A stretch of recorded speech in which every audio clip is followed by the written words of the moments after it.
paciente não respira e que ele tem pulso, a gente trata como parada respiratória, não é isso? O que seria parada respiratória? É um paciente que tem pulso, que não está respirando, de imediato a enfermeira, o técnico de enfermagem pediu, traga o DEA, traga a prancha, né?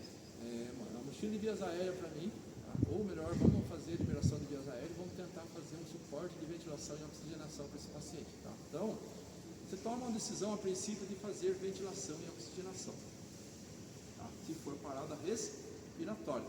Quando eu falo em parada cardiorrespiratória, eu falo que o paciente se encontra em ausência de pulso, ausência de respiração, e o processo de reanimação é massagem e ventilação. A princípio, enquanto não tem suporte ventilatório, não tem um AMBU no jeito, a gente faz massagem até que o AMBU chegue, igual a gente falou na aula passada, foi a discussão da aula passada sobre parada cardíaca, certo? Lá na outra concessionária, antes de falar um pouquinho o nome, mas como ele estava conversando, enquanto o condutor vai, quando eles avaliam a cena, o condutor vai sinalizar, e se o técnico identificar que o paciente está em PCR, em parada, em emergência de trauma, ele faz a esticagem rápida, imediata, né, melhor, e de imediato ele começa a fazer o quê? Independente se esteja parada respiratória ou parada respiratória, parada cardiorrespiratória ou parada respiratória, vocês entenderam? Porque se ele for esperar até o condutor voltar para ele decidir o que vai fazer, ou se vai ventilar ou se vai reanimar, eles colocaram como protocolo, inicia a massagem cardíaca. Hoje, eu queria que vocês entendessem que para a emergência de trauma, tem uma grande diferença para as emergências clínicas com relação a prognóstico e probabilidade de reanimação. Tá? O que seria a diferença? Hoje, você pegar um paciente clínico parado, a chance de você colocar o DEA e ter indicação de choque é grande. Hoje, se você pegar uma parada de trauma na pista, né, sofreu um impacto, a chance de você colocar o DEA e ter indicação de choque é mínima, entendeu? Hoje, geralmente, os pacientes que vão entrar em parada por trauma, vai parar por duas coisas, ou por hipóxia ou por hipovolemia. Tá? Hipóxia, traumatismo de crânio, hipovolemia, sangramento interno, certo? E essas duas formas de parada, eles desenvolvem inicialmente com um ritmo de assistolia. Tá? Assistolia, na sequência, se não for tratado, evolui, melhor, AS, né? Na sequência, se não for tratado, ele evolui para assistolia, tá? Que são ritmos não indicados choque. Agora, se eu chegar num paciente clínico e ele teve uma parada agora instantânea, teve um mal súbito, né? Se vocês abordaram, avaliar, identificar e tratar, há uma grande chance desse ritmo desse paciente inicialmente estar apresentando ritmo de fibrilação ou taquicardia ventricular, onde há uma grande indicação de uso do DEA. Tá? O que vai reverter o paciente? O que vai reverter o paciente? Qual que é o recurso maior que dá um retorno melhor do paciente? O DEA. Tá? Não vou dizer que a massagem de ventilação não dê, mas o que vai praticamente fazer um reset de respiração, fazer uma nova parada de respiração, fazer com que a respiração volte no ritmo, o DEA, certo? Então guarde bem essa informação dessa questão. Parada no trauma, parada nas emergências clínicas. Lá, como eles têm essa mínima chance de probabilidade de reanimação por causa de ser trauma, eles investem inicialmente com massagem. Tá? Deixa o condutor, vai lá, assim que ele voltar, eles dão prosseguimento para a reanimação com a instalação do DEA e o protocolo de RCP. Não entendi muito porquê. Sempre eu reforcei que se o paciente se encontra em parada respiratória, a princípio o tratamento é reanimação via aérea, é suporte ventilatório, entendeu? Só que é diferente a estrutura, né? Você para de pensar, hoje você pegar um resgate de cidade e um resgate de pista, tá? Resgate urbano, resgate rodoviário, que fala, né? Hoje resgate rodoviário é trauma, a parada é mais cirurgia e lesão neurológica. Se você já pegar uma parada no SAMU, por exemplo, é mais clínico, entendeu? Onde envolve além da necessidade de colocação do uso dessa. Bom, é que vai mudando a sua, já mudou para frente, já muda um pouquinho de informação, acaba ficando pesado, né? E o foco nosso era a sinalização, resgate veicular, então vamos focar aqui um pouquinho no nosso resgate veicular, beleza? Vamos tomar um cafezinho? A área física, tá?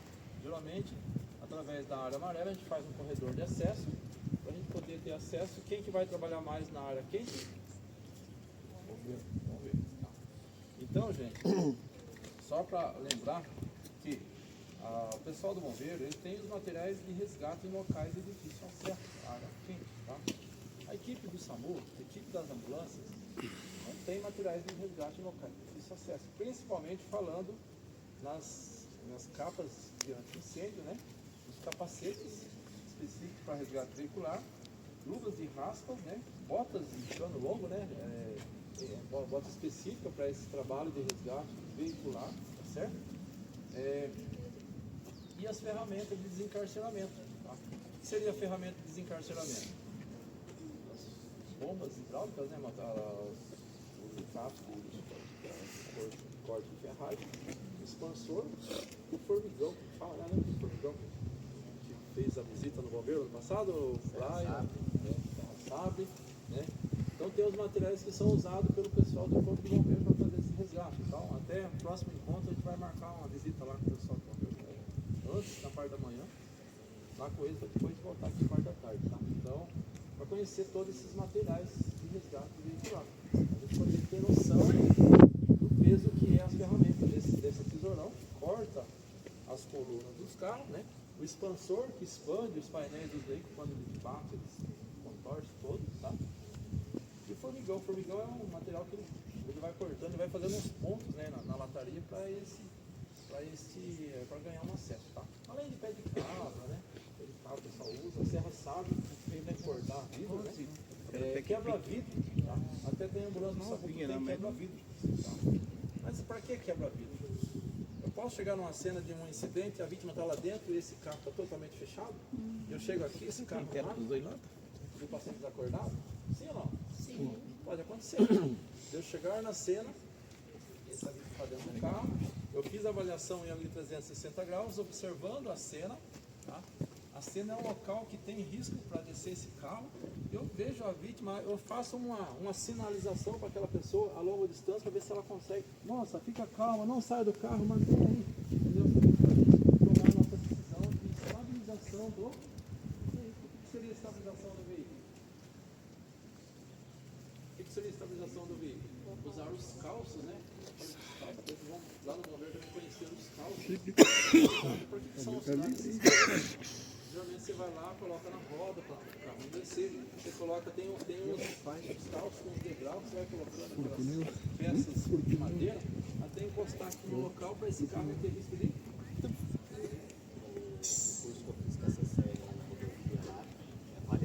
Não, a condução, mas esse carro no meio do caminho. Coisa você sabe. Prioriza muito essa questão de estabilização dele. Gente, o carro tá no meio do caminho, ó. Ah, vai subir. Só desviar. Ele não faz uma cena indo na frente do carro para ver que a vítima está navegando. Tenta falar com ela. Calma, tranquilo, não sai daí. Mesma coisa, corrente elétrica. O ano passado a gente fez uma simulação ali no pé da árvore, no poste, na frente, né? Talvez a gente faça mais tarde. O que aconteceu? A equipe se queimou. O que acontece?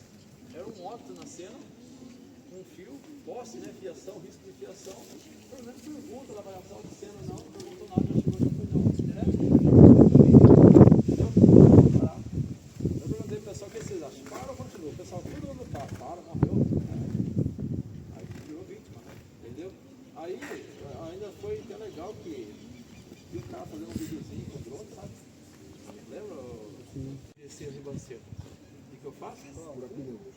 Murcho o pneu. Por que eu murcho o pneu? A roda desce no chão, né? Isso é uma forma, isso eu aprendi dentro dos cursos que eu fiz, para tentar fazer com que o carro não desça a ribanceira.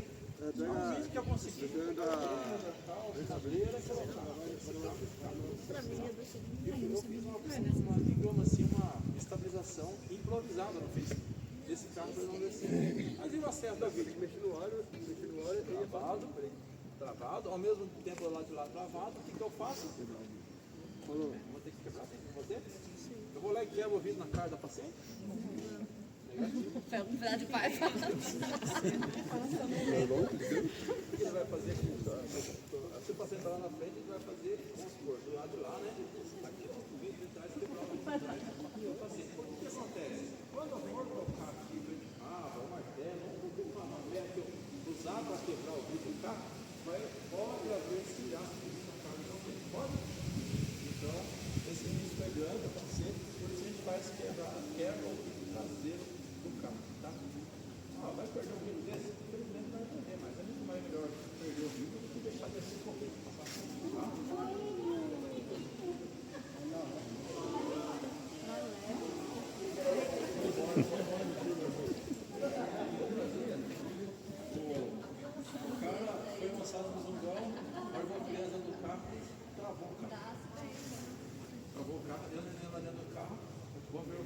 conseguir abrir o vidro, sabe que tiver o carro. Foi lá quebrar. Sabe como quebrar do lado onde a criança está? Só para você saber disso. Geralmente evita de quebrar para abrir, tá? Quebra para abrir, mais certo? É só uma dica, beleza? É fácil ser encontrado no vidro traseiro. Oi? É mais fácil ser encontrado no vidro traseiro. Mais fácil.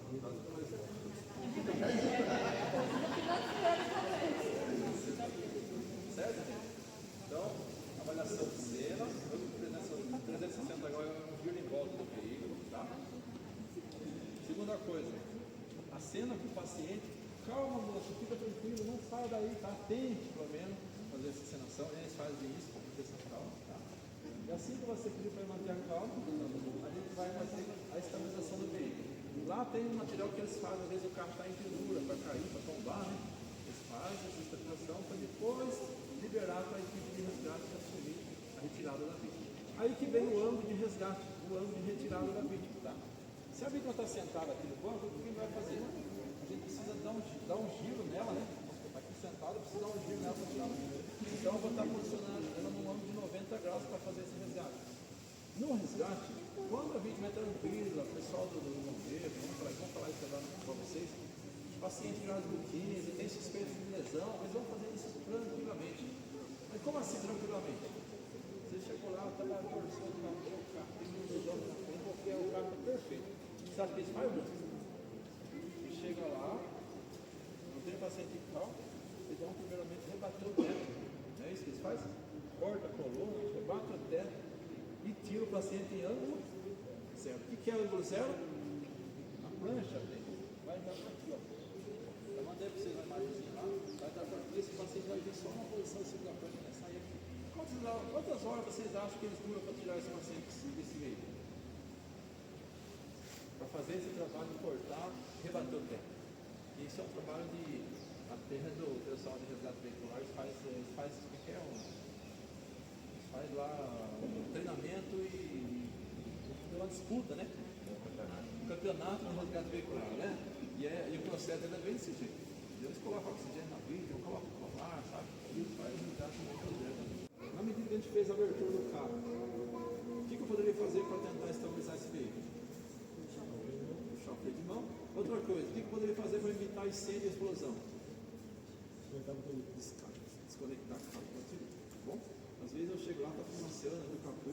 Lembrar que toda vez que for abrir capô, tem uma instrução para abertura de capô. Você sabia disso?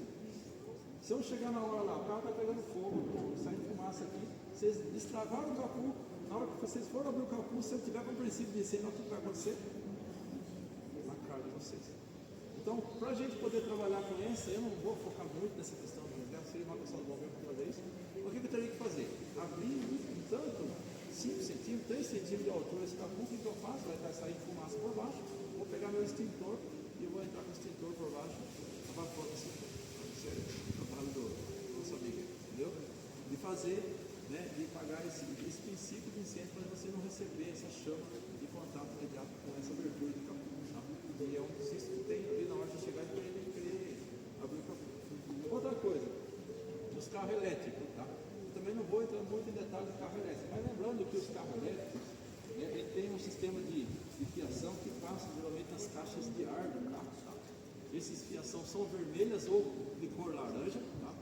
E aí o que acontece? Corre o risco de você chegar na cena desse carro, às vezes estar energizado, tá? Ou às vezes ele estar em funcionamento. Tá? Então, todas as vezes você estiver energizado, se observar que esse carro possivelmente seja carro elétrico, é importante vocês pedir para o paciente acalmar. Mantenha a tranquilidade e vocês vão fazer o quê? Ligar, pedir apoio. Tá? Ou pedir uma orientação no bombeiro, sabe? Pedir um apoio para você ver como que aborda. Quem vai fazer o resgate desses pacientes de carro elétrico? O pessoal do bombeiro. Tá? O pessoal do resgate do SAMU, praticamente, eles não fazem o resgate enquanto o bombeiro não der a segurança da cena para esse tipo de resgate desses carros elétricos. Certo? Esse carro que está funcionando, gente, às vezes você chega na cena, o carro está funcionando. Qual que é o risco de você, na hora de ter um imprevisto com esse paciente? O paciente, às vezes, bateu o pé no acelerador, esse carro fazer o quê? Desocar. Tá? Desocar, geralmente são carros automáticos, né? E ele desocar e, às vezes, acabar causando um risco para a equipe. Tá? Então, lembrar-se de imediato de fazer